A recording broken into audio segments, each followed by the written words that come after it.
नमस्कार गुरुजनों, मैं राकेश वर्मा आप सभी का स्वागत करता हूं आपके अपने परिवार एसन गुरुकुल पर। गुरुजनों, जिस प्रकार से फेज 1 का बहिष्कार किया गया था बिहार शिक्षक एकता मंच के बैनर तले पुनः आपातकालीन बैठक कर करके, जिसमें बिहार के सभी 38 जिला के बिहार शिक्षक एकता मंच से जुड़े सक्रिय कार्यकर्ता, पदाधिकारी, अधिकारीगण, जिला संयोजक और जो प्रदेश स्तर के अध्यक्ष हों, सचिव हों, उपाध्यक्ष हों, कोषाध्यक्ष हों, सभी ने संगठित तौर पर एक कमरे में बैठ करके उन्होंने निर्णय लिया कि सक्षमता फेज 2 का भी पूर्ण बहिष्कार किया जाएगा। हालांकि फेज 1 में काफी कुछ दुविधाएं थी, उस दरमियान बहुत कुछ क्लियर नहीं था। इस वजह से असमंजस में रह करके और सरकार भी काफी हद तक बरगलाने का प्रयास करते रहा, तो इस प्रकार जो है फेज 1 में आवेदन करा लिए गए थे। आपने देखा होगा कि जिस समय परीक्षा आयोजित हो रहे थे, परीक्षा केंद्रों पर जब लाइन में खड़े शिक्षक शिक्षिकाओं से रिपोर्टर्स रूबरू हो रहे थे, तो 90% शिक्षक शिक्षिकाएं सक्षमता परीक्षा को नकार ही रहे थे, लेकिन परीक्षा देना वे खुद को मजबूरी बता रहे थे। अब बहुत कुछ क्लियर हो चुका है। माननीय हाईकोर्ट में भी सरकार और विभाग के तरफ से शपथ पत्र दे दिए जा चुके हैं कि जो क्षमता परीक्षा नहीं देंगे, जो फेल कर जाएंगे, उन्हें नौकरी से नहीं निकाला जाएगा, वो नियोजित ही रहेंगे। साथ ही विशिष्ट शिक्षक नियमावली को लेकर के, सक्षमता परीक्षा को लेकर के, नियोजित शिक्षक शिक्षिकाओं को लेकर के माननीय हाईकोर्ट में जो याचिका दायर की गई थी, उस पर जो माननीय हाईकोर्ट का ऑब्जर्वेशन आया, उसके बाद से भी बहुत हद तक क्लियर हो चुका है। हालांकि इसमें शिक्षक नेतृत्वकर्ताओं के बीच अंतर्द्वंद है। अत्यधिक शिक्षक नेतृत्वकर्ताओं का मानना है, जिसमें कौशल सिंह जी हैं, ब्रजवासी सर हैं, इन सभी का मानना है, अर्थात पूरा जो बिहार शिक्षक एकता मंच है, उन सभी का मानना है, उनसे जुड़े हुए सभी नेतृत्वकर्ताओं का मानना है, शिक्षक नेताओं का मानना है कि नियोजित शिक्षकों और नियमित शिक्षकों के बीच जो लाभ की जो बातें हैं, जो शर्तें हैं, उसमें बहुत ज्यादा अंतर नहीं है।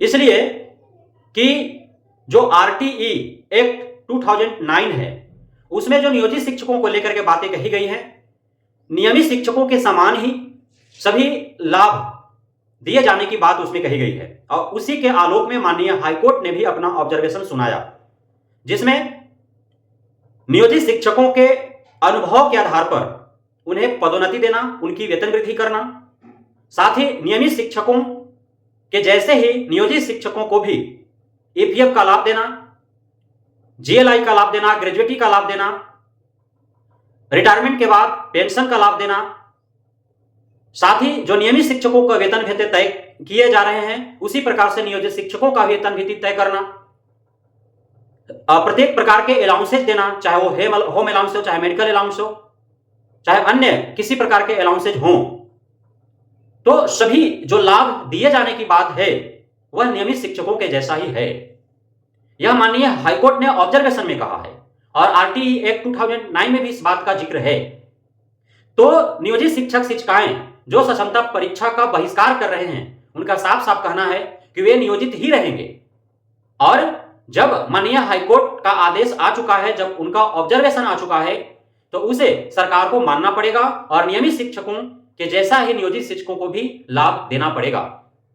कुछ जो नियमित शिक्षकों को मिलेगा और नियोजित शिक्षकों को नहीं मिलेगा, उसके लिए हर संभव बिहार शिक्षक एकता मंच लड़ करके लेने की दावा भी कर रही है। इस प्रकार से नेतृत्वकर्ताओं के द्वारा आश्वस्त किए जा रहे हैं नियोजित शिक्षकों को कि वे सक्षमता परीक्षा में न बैठे, उन्हें नियमित शिक्षकों के मिलने वाले हर लाभ जो है वो नियोजित शिक्षकों को दिलाया जाएगा। वहीं अमित विक्रम प्रारंभ से ही सक्षमता परीक्षा के पक्ष में रहे हैं और वे पैरवी करते रहे हैं कि सभी नियोजित शिक्षकों को सक्षमता परीक्षा देकर के विशिष्ट शिक्षक बन जाना चाहिए, राजकर्मी का दर्जा प्राप्त कर लेना चाहिए। हालांकि इसमें एक बात तो स्पष्ट है कि जो सेवा निरंतरता है उसकी स्पष्टता नहीं है विशिष्ट शिक्षक नियमावली में, कि जो जिनके पास 12 साल, 15 साल, 18 साल का वर्क एक्सपीरियंस है, आखिर उसका लाभ विशिष्ट शिक्षक बनने के बाद मिल पाएगा अथवा नहीं। यह बात अभी भी संशय बना हुआ है कि विशिष्ट शिक्षक, चूंकि कहा गया है विशिष्ट शिक्षक नियमावली में कि सक्षमता परीक्षा उत्तीर्ण करने के बाद आपका काउंसलिंग होगा और काउंसलिंग के बाद जिस दिन आप नए विद्यालय में योगदान करेंगे, उस दिन से आप विशिष्ट शिक्षक बन जाएंगे। तो अब विशेष शिक्षक बन जाएंगे तो क्या नियोजित शिक्षक के तौर पर जो उनका वर्क एक्सपीरियंस रहा है उसका लाभ उनको मिलेगा अथवा नहीं मिलेगा, यह स्पष्ट नहीं किया गया है। और यदि उनको वर्क एक्सपीरियंस जो है वो विशेष शिक्षक बनने के बाद नहीं मिल पाता है तो फिर उनकी पदोन्नति कैसे हो पाएगी, उनका वेतन वृद्धि कैसे हो पाएगा? क्योंकि वर्तमान में जो 14 साल 15 साल 18 साल से नियोजित शिक्षक हैं उनके 50 के आसपास 50,000 के आसपास उनका वेतन जो है इन हैंड कैश उनको मिल पा रहा है। तो क्या विशेष शिक्षक बन जाने के बाद राज्यकर्मी का दर्जा प्राप्त कर लेने के बाद क्या वही जो है उनका वेतन निर्धारित रहेगा और उसी रेशियो से जो है उनका प्रत्येक वर्ष वेतन वृद्धि होगा अथवा नहीं, इस पे संशय बना हुआ है।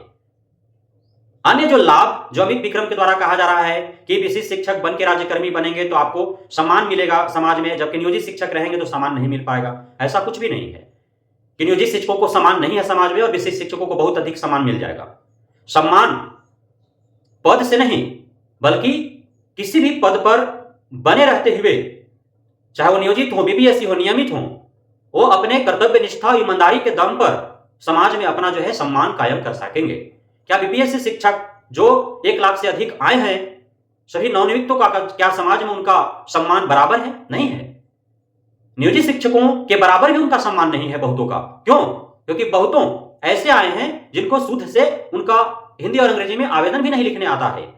किसी प्रकार के आवेदन लिखने के लिए जो नियोजित शिक्षक प्रभारी प्रधानाध्यापक के रूप में जो पदभार संभाले हुए हैं उनसे पूछ करके वे आवेदन लिख पाते हैं कि आवेदन कैसे लिखें। जिस विषय के वो शिक्षक बनकर के आए हैं वे विषय में उस विषय में वो निपुण नहीं है। जब वो 7वीं 8वीं क्लास में जाते हैं, जब वो 9वीं 10वीं 11वीं 12वीं में जाते हैं तो उनके विद्यार्थियों के सामने ही उन्हें जो है बोर होना पड़ता है, उन्हें बेइज्जत होना पड़ता है, लज्जित होना पड़ता है। जबकि नियोजित शिक्षक 100% मैं नहीं कह रहा हूं, लेकिन हैं ऐसे हजारों की संख्या में जो फराटेदार पूरे दमदार तरीके से वो जाते हैं क्लास में और पुस्तक का अध्याय निकाल करके वो बेंच पर उल्टा पटक करके और ऐसे धड़ाधड़ वो पढ़ाना प्रारंभ कर देते हैं। तो ऐसा नहीं है कि बहुत ज्यादा सम्मान का अंतर है। सम्मान कर्तव्यनिष्ठता, सम्मान उनके बुद्धिमत्ता, योग्यता, कुशलता, विवेकशीलता से आती है, न कि बीपीएससी शिक्षक होने या फिर विशिष्ट शिक्षक होने से अत्यधिक सम्मान मिल जाएगा, नियोजित शिक्षकों को बहुत कम सम्मान मिलेगा, ऐसा कुछ नहीं है। अन्य जो आर्थिक लाभ की बात है तो वो सारे लाभ जो है वो माननीय हाईकोर्ट ने कहा है कि नियमित के जैसा है नियोजितों को भी दिया जाना चाहिए, जिसकी लड़ाई सरकार से बिहार शिक्षक एकता मंच लड़ रही है। और हो सकता है कि सारे लाभ जो है वो नियमित के भांति नियोजित को भी मिल जाए।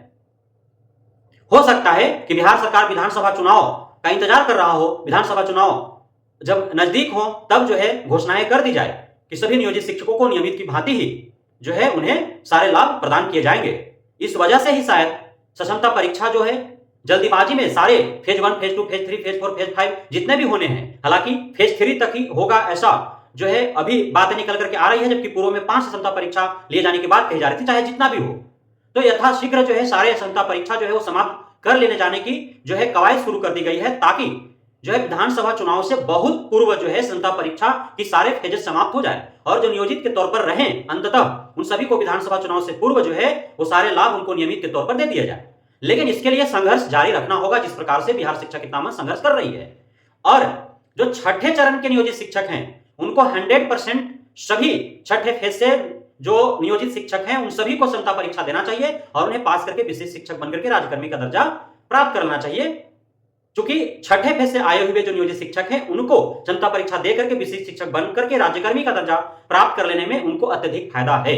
लेकिन जिनका 12 साल 14 साल 15 साल 18 साल का कार्य अनुभव है तो उनके लिए कहीं ना कहीं संशय बरकरार है कि वे नियोजित ही रहें या फिर राज्यकर्मी का दर्जा प्राप्त कर लें। लेकिन माननीय हाईकोर्ट का ऑब्जर्वेशन आने के बाद बहुत कुछ क्लियर हो चुका है। रह गई कि रिटायरमेंट के बाद सम्मान का बात, तो जब पेंशन मिलेंगे तो फिर सम्मान भी मिलेगा। सम्मान वही ना, लोगों का ऐसा भ्रम है कि नियोजित शिक्षकों को रिटायरमेंट के बाद पेंशन नहीं मिलेगा। तो बिहार शिक्षक एकता मंच का दावा है कि पेंशन मिलेंगे नियोजित शिक्षकों को रिटायरमेंट के बाद। तो जब पेंशन लागू हो जाएंगे, पेंशन मिलेंगे ही तो फिर सम्मान भी मिलेगा, सीधी सी बात है। तो जहां तक सम्मान की बात है तो विश्वविद्यालयों के जितने भी रिटायर्ड प्रोफेसर हैं, कर्मचारी हैं, उन्हें तो पिछले 6 माह से उनको कहां पेंशन मिल पा रहा है। 2-3 माह से तो माननीय एसएसके के पाठक जो सभी विश्वविद्यालय के खाते ही फ्रीज कर रखे हैं, तो वेतन भत्ता पेंशन कुछ भी नहीं मिल पा रहा है उन्हें। लेकिन वो अलग मुद्दा है, जबकि नियोजित शिक्षकों का अलग मुद्दा है।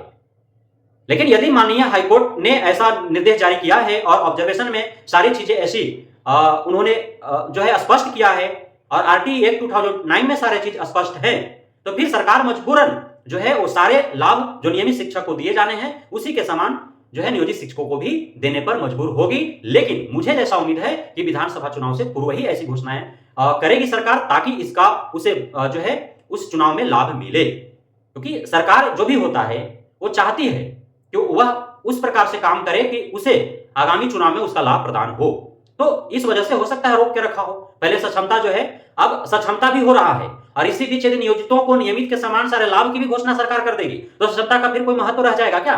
नहीं रह जाएगा। इसलिए पहले सारे सक्षमता परीक्षा आयोजित कर लिए जाएंगे, उसके बाद ही जो शेष नियोजित शिक्षक रह जाएंगे उनको नियमित के भांति जो है सारे उन्हीं के बराबर, उन्हीं के समान सारे लाभ इनको प्रदान कर दिए जाएंगे। यह आप बात मान करके रखें। लेकिन सभी स्वतंत्र हैं कि बिहार शिक्षक एकता मंच के साथ वो आए या फिर सक्षमता परीक्षा दे करके राज्यकर्मी बन जाएं। किसी को कोई बंधन नहीं है। और जहां तक स्थानांतरण की बात है तो स्थानांतरण सभी का होगा, चाहे वो सक्षमता परीक्षा दे अथवा न दे, चाहे वो राज्यकर्मी बन जाए अथवा नियोजित ही रहें। ये अलग बात है कि सक्षमता परीक्षा जो देंगे उन्हें सक्षमता परीक्षा के तुरंत बाद स्थानांतरण कर दिया जाएगा, लेकिन नियोजित शिक्षकों के लिए अभी कब उनका स्थानांतरण किया जाएगा यह अभी जो है भविष्य के गर्त में है, तो थोड़ा उनको राहत मिल सकता है। लेकिन जो 50 ईयर प्लस जिनका एज है 52 साल, 55 साल, 58 साल, 59 साल, तो उनके लिए सक्षमता परीक्षा का कोई विशेष महत्व रह नहीं जाता है। और बिहार शिक्षक एकता मंच के साथ अत्यधिक वही हैं जिनका एज जो है 50 ईयर प्लस है, लेकिन जो युवा हैं वे अधिकांशतः सक्षमता परीक्षा में उनका इंटरेस्ट है और सक्षमता परीक्षा वो दे भी रहे हैं, तैयारी भी कर रहे हैं, आवेदन भी कर रहे हैं। तो जिनको सक्षमता परीक्षा देना है उनके लिए 4 मई तक अंतिम तिथि आवेदन का तय किया गया है और उसको लेकर के कई वीडियो मैंने बनाया है, तो आप आवेदन करें यदि क्षमता परीक्षा आपको देना है तो। किसी प्रकार कोई बंदी से नहीं है, सभी स्वतंत्र हैं, कौन देना चाहेंगे कौन नहीं देना चाहेंगे, कौन राज्यकर्मी बनना चाहेंगे कौन नियोजित रहना चाहेंगे, सभी स्वतंत्र हैं।